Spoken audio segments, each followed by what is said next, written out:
रसोई की खिचड़ी। बेस्ट बहू का नाम सुना है आपने? सुना तो बहुत होगा। सारी बहुएं खुद को बेस्ट समझती है, पर कभी देखा है? चलिए मैं आपको दिखाती हूँ।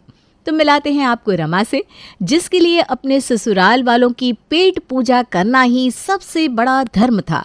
सुबह सुबह काम करते करते हम तुम कहीं खो जाएंगे, तुम्हें खिलाते खिलाते हम घर में खुश हो जाएंगे। ये हो गए पोहे तैयार। अब इसमें से निखिल के लिए पोहे अलग कर लेती हूँ, फिर बाकी बचे पोहे में मिर्ची डाल दूंगी और जल्दी जल्दी पोहे के साथ चटनी तैयार कर रमा डाइनिंग टेबल पर सभी को परोसती है। वाह वाह बहू, क्या पोहे बनाए तूने, मज़ा आ गया। और इसमें तूने जो बादाम डाले हैं ना, हाथ में कलाकारी तो है तेरे। मुझे ये सब नहीं सूझता था। मैं तो इन लोगों को पोहे में नींबू निचोड़कर टमाटर के साथ फ्राई करके दे देती थी। अब तो वो भी नहीं होता। तो क्यों करना है मम्मी जी, बच्चों को बड़ा कर दिया आपने, हो गया। अब हम है ना सब देखने।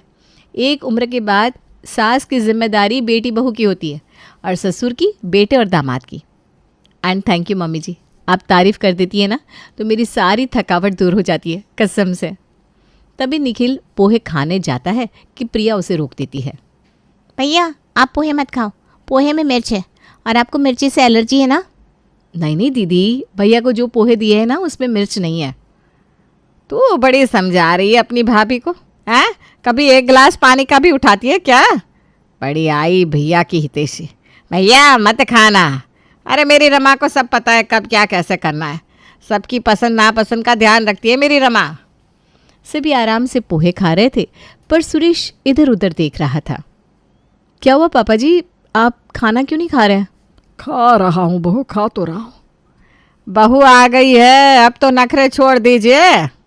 अरे बहू, उन्हें चटनी नहीं दिख रही है ना? बिन सत्तू की चटनी के पोहे हलक से नहीं उतरते इनके। हाँ तो चटनी बनाई है मैंने मम्मी जी, कसम से। ओह, लगता है रसोई में रह गई, अभी लेकर आती हूँ। पूरा परिवार मिलकर नाश्ता कर रहा था, तभी उमा का फ़ोन बजता है। प्रणाम दीदी, कैसी हैं आप? क्या ही बोलूँ उमा, तू तो जानती है अभी मेरा ऑपरेशन हुआ है और जैसे ही मैं हॉस्पिटल से घर पर शिफ्ट हुई, मेरी बहू अपने मायके जाकर बैठ गई। तो फिर आपका खाना पीना सब कैसे हो रहा है और बाकी सब दीदी? कहाँ कुछ हो पा रहा है। अब ऐसे में खुद खाना बनाकर खाना ना बहुत मुश्किल होता है मेरे लिए। तो मैं क्या सोच रही थी, मैं तेरे यहाँ आ जाऊँ तो एक बार अपनी बहू से पूछ के देखना। रमा, मेरी दीदी का फ़ोन है, उनका ऑपरेशन हुआ है, अगर वो यहाँ